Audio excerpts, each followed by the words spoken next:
Help me reach 12,000 subscribers. Support the video with a like and leave your thoughts in the comments. I read everyone. Thank you. She texted at 8:47 p.m., running late. Big push. Don't wait up. I was rinsing plates. Everything okay? I wrote back. You're usually home by 7. 3 dots blinked. It's work, Mike. I'll be late. Need me to pick you up? No. Stop. I'm busy. That last one hit like a wet towel to the face. Flat. Final. No emoji, no warmth.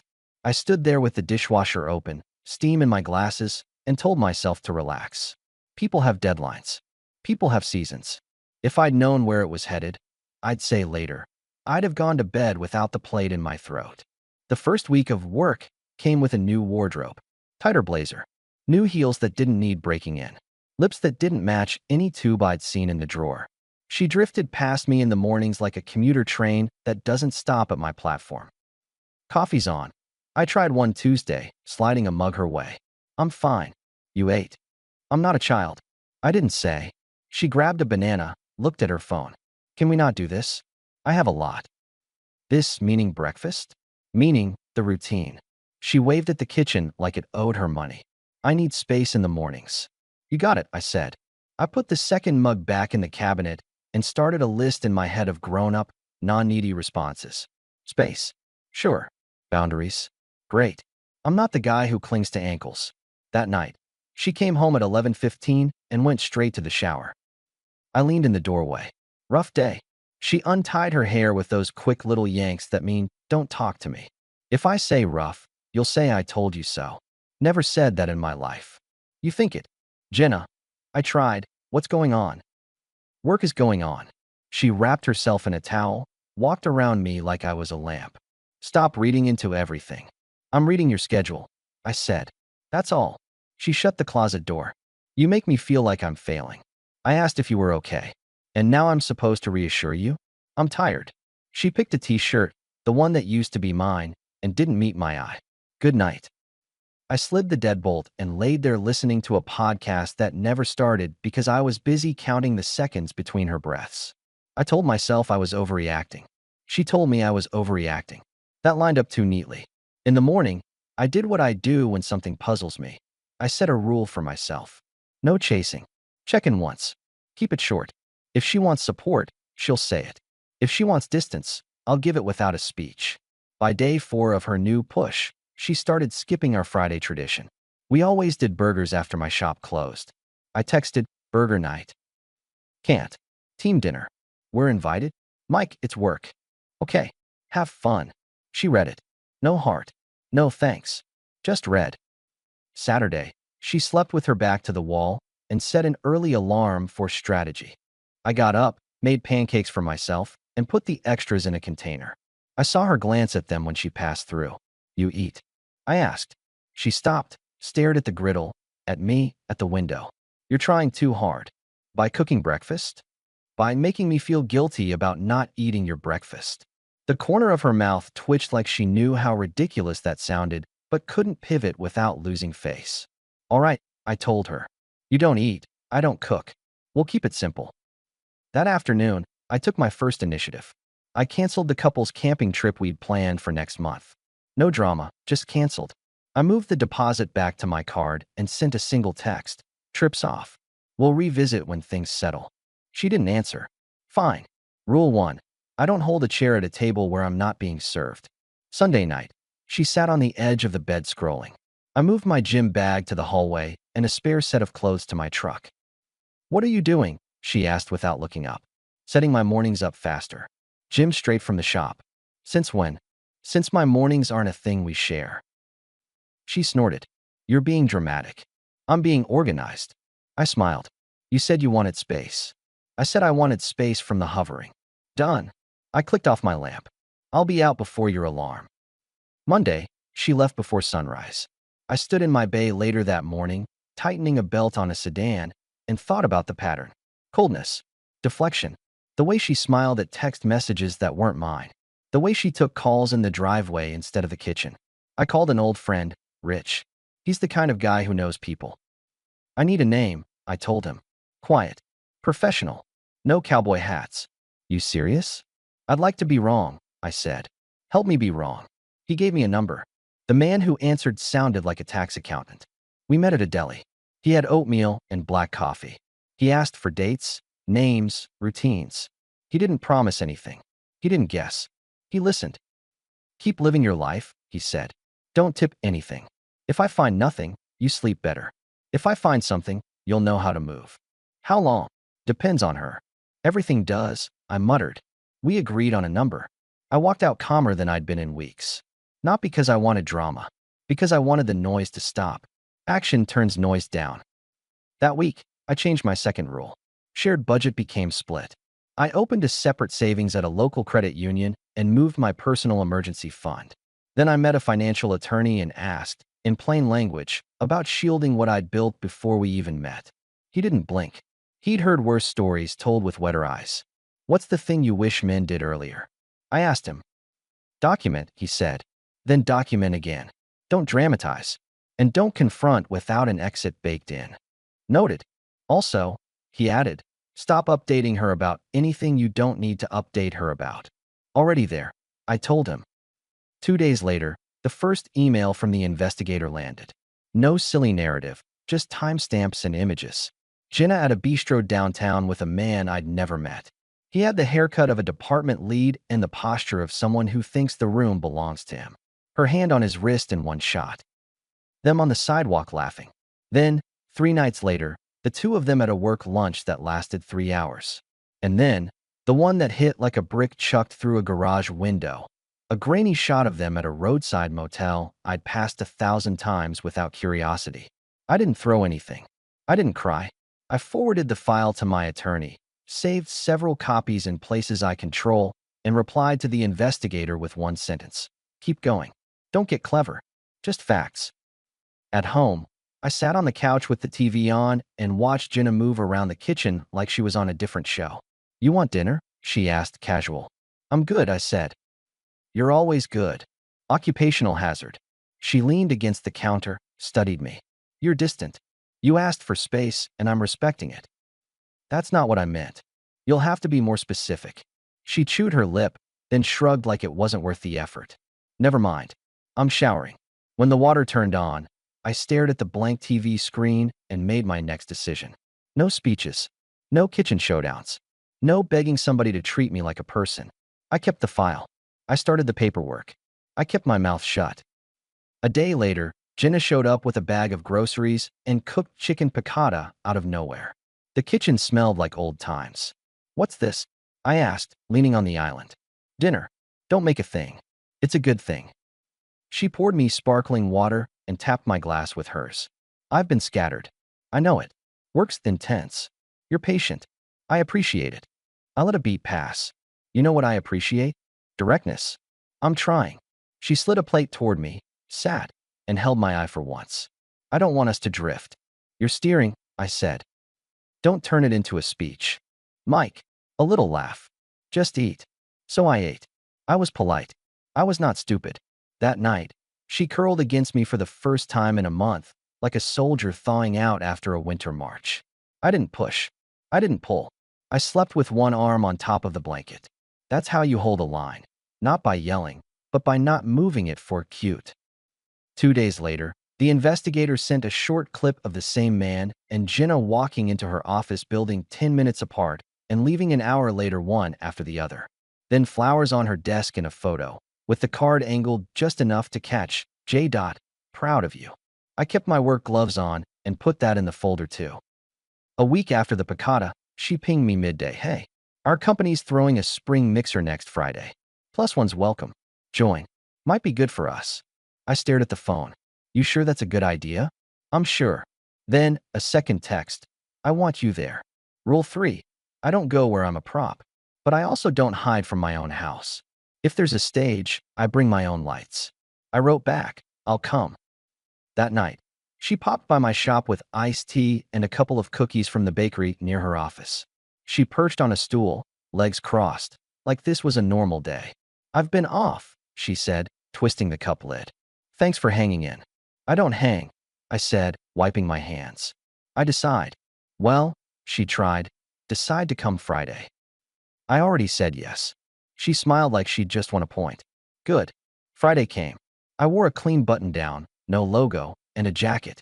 We parked in a lot behind a glass and steel building where her company rented the top floor. Inside, a crowd buzzed in that corporate way, people pretending to be relaxed near free cheese. Jenna skimmed me with a glance. Smile. I'm fine. She took my elbow and led me over to a group. Everyone, this is Mike. A woman with careful hair said, "We've heard a lot about you." It didn't sound like a compliment. A guy in a navy sport coat gave me a once-over like he was pricing a used truck.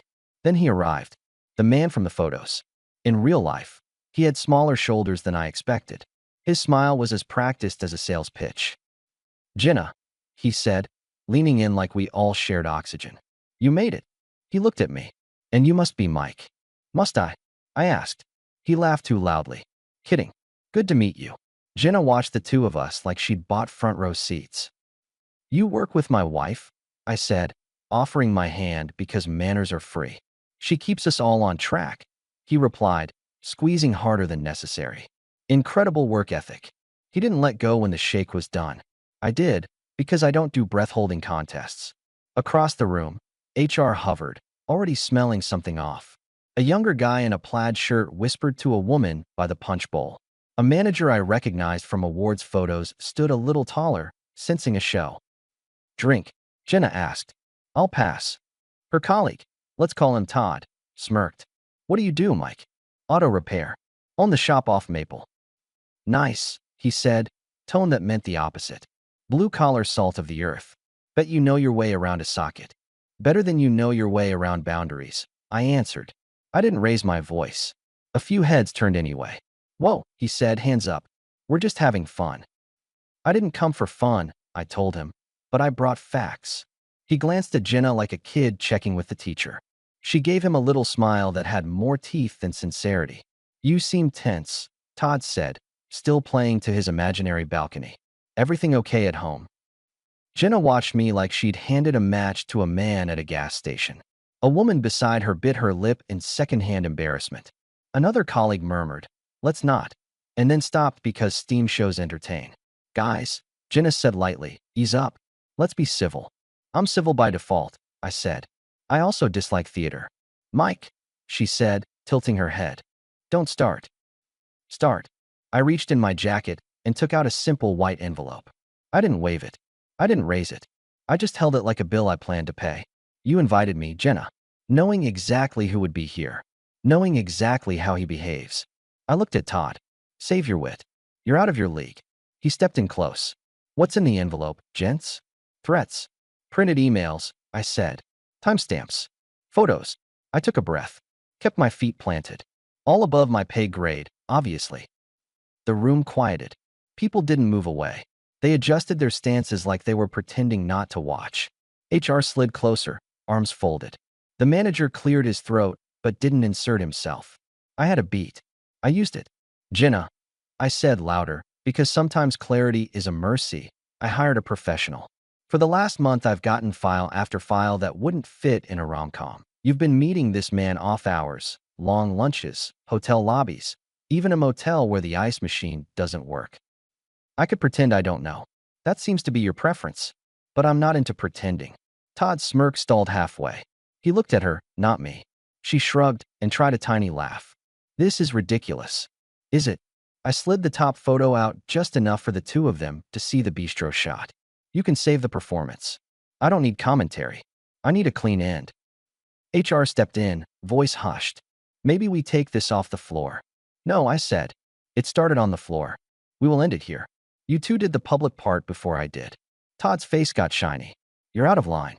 "I'm out of patience." A younger analyst, kid with the plaid, spoke up. "Man, just apologize." Todd rounded on him. "Stay out of it, Nate." The manager finally tried to lead. "Let's." I held up a hand. "You don't need to manage me. I came to say one thing." I turned to Jenna.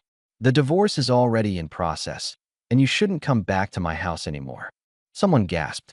Somebody else said, "Whoa." HR's face told me she was counting policy pages in her head. Jenna blinked fast. Then she steadied herself and put on that cool, brittle smile she keeps for meetings. "You're humiliating yourself." she said, voice soft enough to carry. We could have just talked. You invited me here, I answered, knowing this would happen, and expected me to swallow it. Bad luck for you that I've known the truth for a while now. If I hadn't, maybe your plan would have landed. Her eyes flashed. My plan. Save the act. I slid the envelope across a side table where the manager could see it. That's for the record, not for the drama. Todd tried one more jab. Maybe if you were more interesting at home. I laughed once, without humor. There it is. He flinched at the way people looked at him after that. The woman by the punch bowl said, "You're gross." Nate said, "Dude." HR said my favorite line of the night. "We will follow up."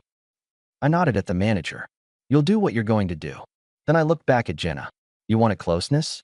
You got it with him. Good luck." I turned, walked out, and didn't rush. The elevator ride felt like I'd set down a heavy box I'd been carrying upstairs. In the lot, I sat in my truck and let the silence do its job. My hands didn't shake. My jaw didn't ache. I stared at the dashboard and thought about the dumb little things you lose. The Sunday grocery runs, the way she used to sing off-key when she forgot I was there. And I let them go like you let a held muscle release after a Charlie horse. Then she ran up. She wrapped the window. I rolled it down 3 inches. "Why did you do that?" she burst out. "We could have just talked. We could have ended it without a show." "You invited me," I said, meeting her eyes through the gap. "You knew how tonight would go and expected me to just swallow it? Tough break for you that I already knew. If I didn't, maybe your little plan would have worked." "I didn't know it would be like that," she said, tears starting. "I wanted to reconnect." "You didn't stop him," I replied. "You stood there, smiling, while he tried to cut me down. That was your reconnect. It worked with him. Goodbye." I rolled the window back up. She pounded the glass once, not hard. I started the engine, checked my mirror, and pulled out. She stood there with her hands half raised, watching my tail lights, like a person who just realized the elevator doors actually close. I slept hard that night and woke up to an empty side of the bed that felt like the first honest thing in weeks. Around noon, I got a text, "Send my things to my parents' place. I won't come back." "Will do," I wrote. That's it. Next day, "We're out. You happy?" No punctuation. No context. I put my phone face down and changed a transmission. The day after that, "Please, let's talk. We can fix this. I need you." I set my phone to do not disturb and did payroll. If you let every message into your bloodstream, you'll never get the chemicals right again. 2 days later, he's gone. I lost my job. My parents are disappointed. "You got what you wanted. Let's talk." I finally answered. "I didn't get anything. You got exactly what you earned. Stop texting." A week passed. I kept it boring. Work, gym, read, sleep. Nate, the kid from the mixer, walked into my shop with his brakes squealing. "Figured I'd come to the source," he said, cheeks red. "Also, you were right to do it there. People needed to see it. You kept your voice steady. Not many could." "I didn't do it for you," I told him, scribbling his ticket. "I know. Just saying it helped more than you." He left me a coffee and overpaid for pads. Some days the balance sheet surprises you. Jenna showed up a week later anyway. She waited out front near closing with a foil-wrapped pie and shoulders that looked smaller than before. I saw her through the window and let my guy TJ lock up the bays. "You good if I take 5? I asked him. He followed my look. "I can hang. You want backup?" "I want a witness," I said, "but across the street." "I'll grab a burger," he said. "Call if you need me." I stepped outside. She held the pie like a bribe you give to a clerk. "I baked," she said, voice small. She extended it. "We should talk." I took the pie. "Thanks," I said. "There's a cafe around the corner. 10 minutes." She nodded, relief flooding her face like a pilot spotting a runway. We walked in silence. At the table, she folded her hands and unfolded them and tried on 3 expressions before picking one. "I messed up," she started. "I know you don't want to hear it." "You're right. I was stupid. I was flattered. Work praise got twisted into something else. I thought I could control it. I didn't want to lose what we built, but I wanted—" She stopped, looked at me like a student checking a teacher's face for hints. "I wanted to feel seen." "You were always seen," I said. "You just stopped looking back." "I'm telling you I know. I'm telling you I'm sorry." "Noted." She reached across the table, then pulled her hand back. "We can still fix us."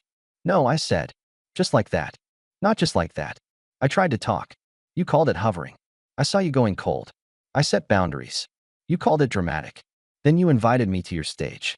You watched while a coworker tried to mock me in my face. That's not a glitch. That's a map. I misread the room, she said, wiping at her cheek. I thought if you saw me with my team, you'd, I don't know, be proud. Proud of what? Of me. She gave a small laugh that sounded like she hated it. It's pathetic. I know. She leaned in. If I had told you the truth, if I had come to you the first night I stayed late, would there have been a chance? There would have been a fight, I said. Maybe a path. Honest ugliness sometimes leads somewhere. But that's not what you chose. You chose slow-rolling me, then putting me on display. So that's it. We're over. We're done. She swallowed. What if I go to counseling? That's a good idea, I said. For you. What if I quit that job? What if I move in with my sister and start from scratch? I'll do the work, Mike. This isn't a bargaining table. I slid the pie to the edge of the table. You brought food. Thank you. I'm leaving it with you. Her face crumpled and then rearranged into something determined. You still care about me. I care about what I allow in my life, I said. I care about keeping my own word.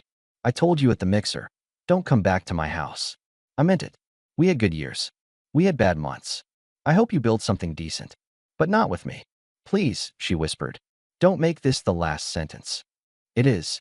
She sat very still. A couple at the next table looked everywhere, but at us. The waitress set water down and retreated without a sound. Jenna stared at her own hands a long minute. When did you stop loving me? She asked. That's not the thing that stopped, I said. Respect is what died. Once it's gone, everything else is noise. She nodded, a small, defeated motion. You're not angry. I was. It's over. Do you hate me? No. I don't carry people like that. She looked at the pie like it might give her a line. Then what do I do? You live with your choices, I said. Same as me. She reached for her bag. Can I call you next week? Maybe when it doesn't feel like my life is on fire. No, I said. I stood, chair legs scraping. Don't call. Don't text. That's the last boundary I'll put in words. After this, it's just silence. I left her at the table with the pie and the bill. Outside, the air felt sharp enough to keep me awake all the way home. I slept with the window cracked, and the house was quiet like a church no one goes to anymore. After that, life simplified. Paperwork moved fast because I'd started it early. I sold the rental I didn't need, bought a place with a small yard and a detached garage I turned into the cleanest workspace I've ever had. I upgraded my truck and stopped explaining why.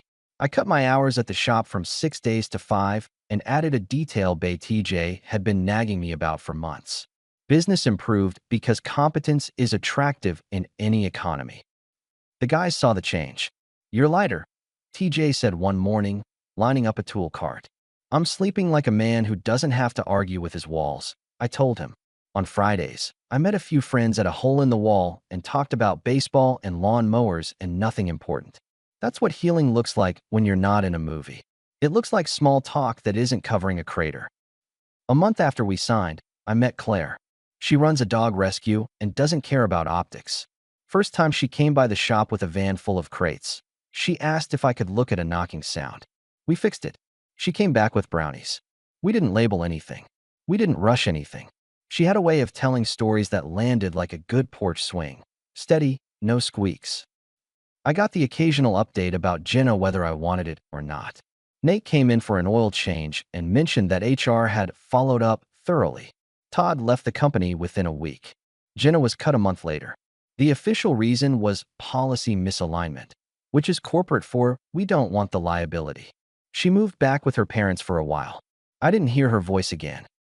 Once, a mutual friend said, "Do you ever think you were too harsh?" No, I said. I think I was exactly as clear as the situation required. He nodded like he didn't know whether to admire it or fear it. Both are fine. I kept my rules. I kept my schedule. I stopped trying to be seen by someone whose eyes were always elsewhere. On Saturdays, I mow my yard in straight lines and then take a drive with the windows down. Sometimes Claire is in the passenger seat. Sometimes I'm alone. Both feel right. If you're waiting for a twist where I softened and texted Jenna on a holiday, it isn't coming. There's no lesson I needed from her. I had one job, to protect my time. My name, my peace. I did it. That's not heroic. That's maintenance. People want a big speech at the end. They want catharsis packed into 3 words. Mine was small, a simple sentence at a table that cut clean. Everything after is just quiet proof that I meant it.